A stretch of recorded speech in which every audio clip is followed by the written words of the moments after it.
తెలంగాణలో petrol diesel gas కొరతలున్నాయని వస్తున్న వార్తలన్నీ అబద్ధమని ప్రభుత్వం క్లియర్గా చెప్పేసింది. రాష్ట్రంలో ఎక్కడ ఇంధనం కొరత లేదు. రిఫైనరీల నుండి డిపోల వరకు సరఫరా సిస్టమ్ సెట్గా నడుస్తున్నది.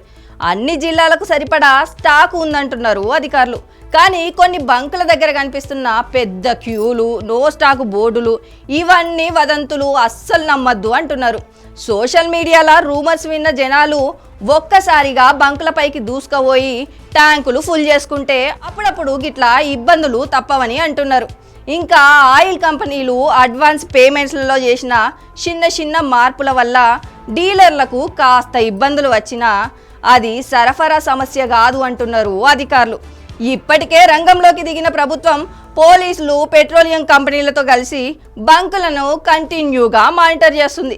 ఎవరైనా ఇంధనం దాచినా, బ్లాక్ మార్కెట్ చేసినా, గ్యాస్ సిలిండర్లు దారి మళ్లించినా స్ట్రిక్ట్ యాక్షన్ తప్పదట. ఇక కాబట్టి ప్రజలారా టెన్షన్ పడొద్దు, అవసరానికి మించి ఇంధనం కొనొద్దు. రూమర్స్ అయితే ఇక అస్సలు నమ్మొద్దు, ఫార్వర్డ్ చేయొద్దు.